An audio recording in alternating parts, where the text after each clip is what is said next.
This episode was prompted by our patron Troy Wood.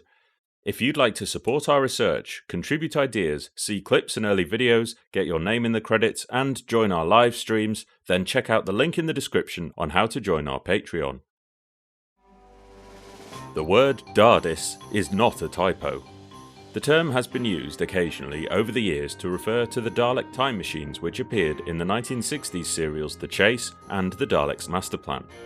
The exterior of the craft in its original form was designed to be a clever optical illusion, but due to poor development and bad directing, its appearance on screen was an abject failure.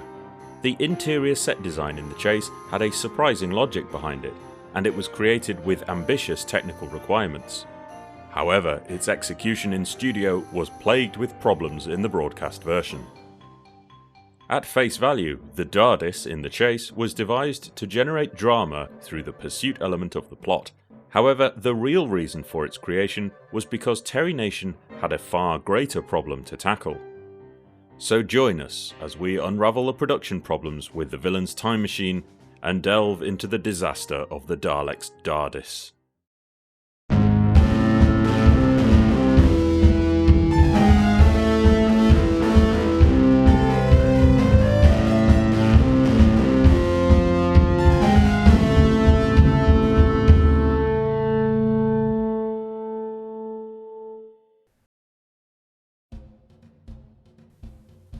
In the early years of Doctor Who, the TARDIS was rarely more than a plot device designed to deliver the heroes into a new adventure every few weeks. More importantly, its directionless travel was the random element that made sure each new place the crew visited was a mystery. Terry Nation was arguably the first writer to fully exploit the time machine's potential, and he also filled in some of its backstory. In his script for the third Dalek serial, The Chase, commissioned on the 16th of December 1964, Nation wrote that the Doctor constructed the TARDIS himself. Nation's script for The Chase also explained that the Doctor's magnificent time machine had its limitations. Nation devised the rule that every time the ship lands, it must rest for a set period of 12 minutes, which is needed for the computers to reorientate and gather power. This meant that the TARDIS could not immediately take off to escape danger. In The Chase, Nation made the ship and the time travel lifestyle the pivotal point of the story. He used the idea of the TARDIS being both a vehicle and a home to explore two different themes in his adventure: the thrill of seeing different places and the desire to belong somewhere.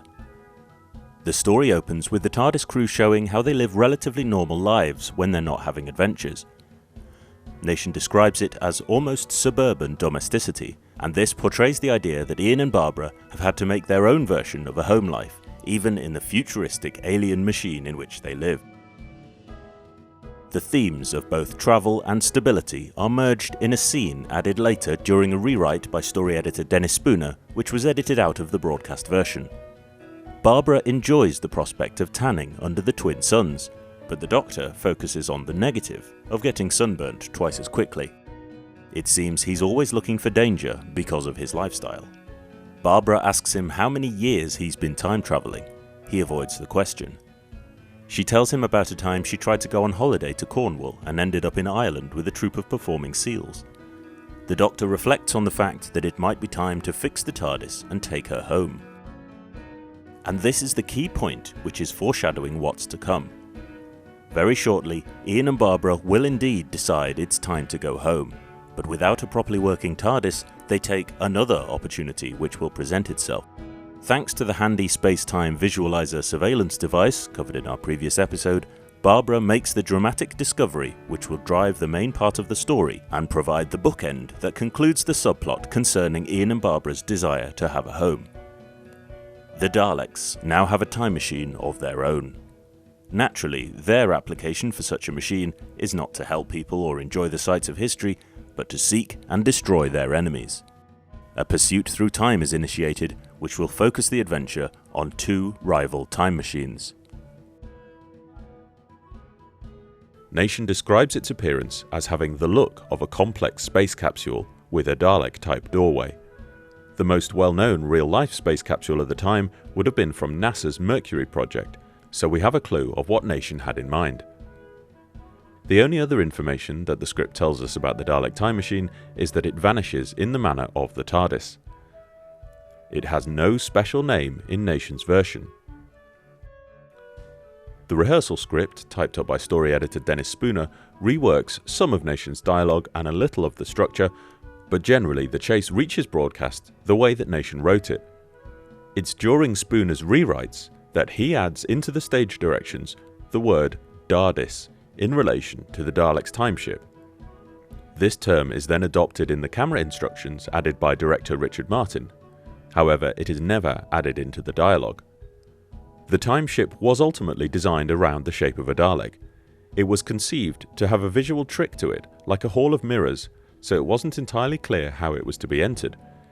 It ostensibly had four-fold symmetry in plan view, with T-shaped panels radiating from the centre.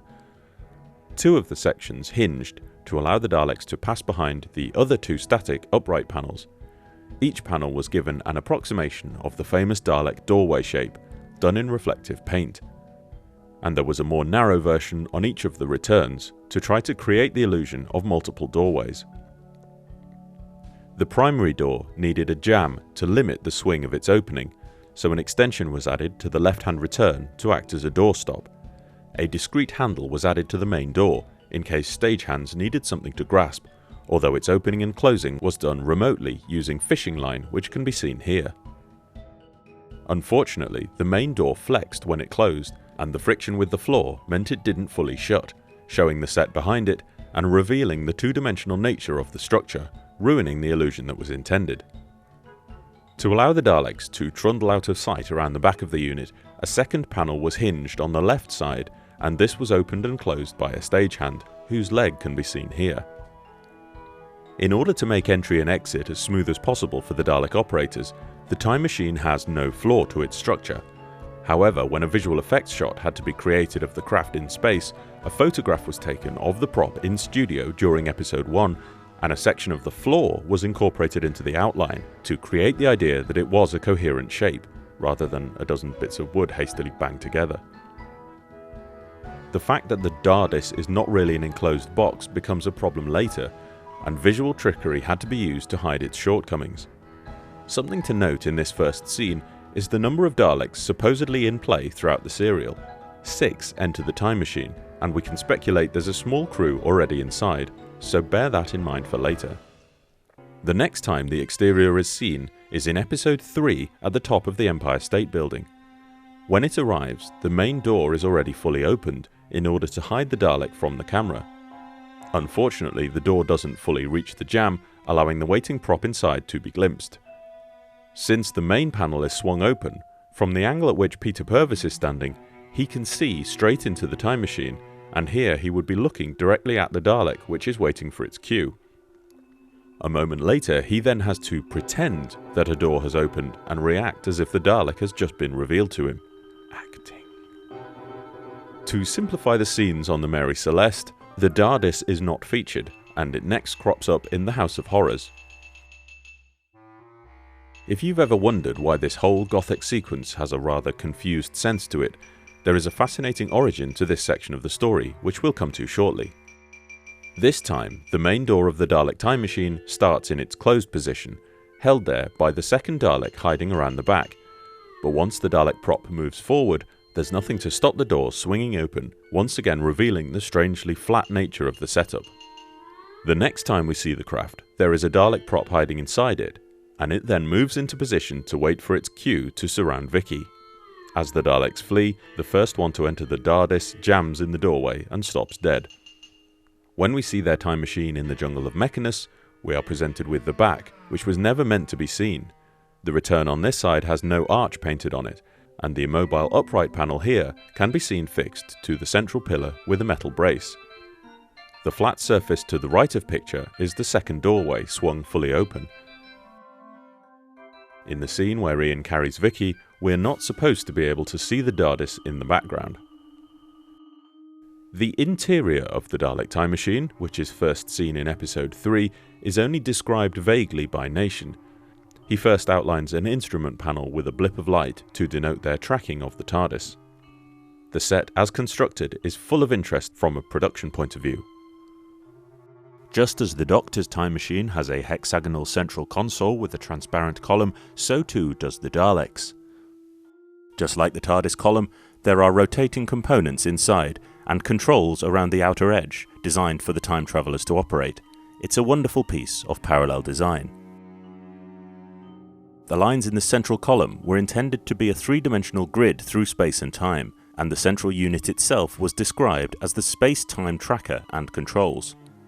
It was conceived so that the movable arm inside the central column traced the route of the TARDIS through a light pattern. The design was sent off to Shawcraft Models for construction. Just like the Doctor's ship, the Daleks' version has interesting geometric wall decorations, but theirs are more interactive and signal when the ship is in flight. It's also, to state the obvious, bigger on the inside. The spinning shapes around the outside of the room also function as view screens. But rather than use practical monitors, director Richard Martin opted to use a video overlay. Unfortunately, this meant that when the iris effect was widened too far as the Daleks observed the Mary Celeste, the end of the Dalek eye stalk momentarily disappears beneath it. A similar issue arose when the landing countdown was superimposed, and when the camera didn't cut away rapidly enough, the Dalek passes underneath the overlay. The Chase was a troubled production. As well as these video overlay failures, there were numerous times when shots didn't cut at the right moment, the actors missed their cue, or members of the production team were caught on camera. For example, here we can see one of the crew is glimpsed moving across the studio floor. At the end of this scene, the shot cuts before Vicky has said TARDIS for the second time. Somebody hear me. TARDIS! TARDIS! Report position! In the haunted house, the problems continue.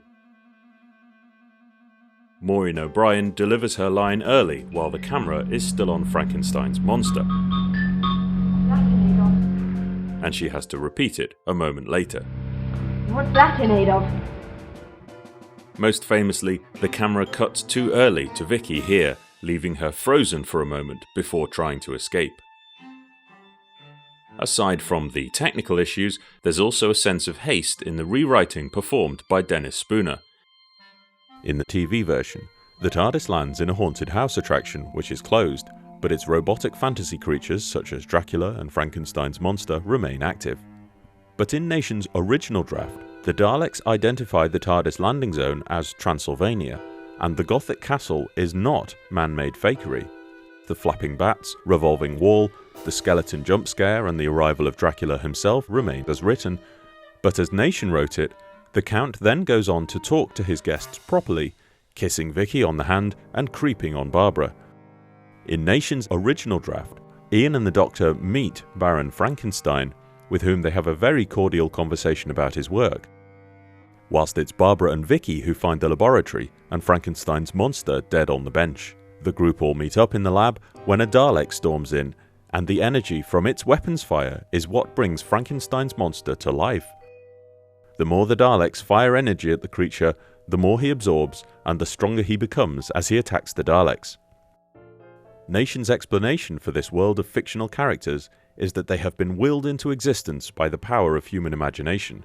Producer Verity Lambert was unhappy about Doctor Who moving into the realms of fantasy, warning director Richard Martin that we have created throughout the series a kind of illogical reality. In other words, we have presented the places we have visited in a realistic way. I do not feel that the Daleks should arrive in a place which does not exist at all. In his rewrite, Dennis Spooner leaves in all the Doctor's conjecture about the Gothic house being a realm of make-believe from their own minds, but instead of leaving this as the true explanation, he adds a final kicker showing the sign which reveals they are actually in a theme park. Although it's a fun solution to the problem of the TARDIS landing in a realm of unreality or fictional characters, which we know would be absolutely impossible and would never happen in Doctor Who, it leaves the Haunted House episode feeling jumbled, because all the dialogue is left in which the Doctor deduces that they are inside the world of the human imagination.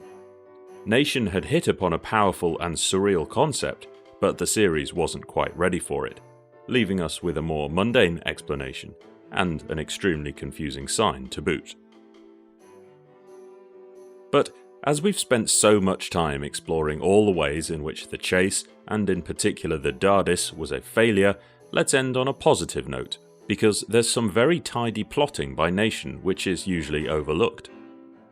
One aspect concerns the function of the Dardis, but the other concerns its crew. Counting the 4 main hero Dalek props, plus 3 movie Daleks which were borrowed, as detailed in our earlier video, plus 1 photo blow-up, we see a total of 8 Daleks at once aboard the Dardis.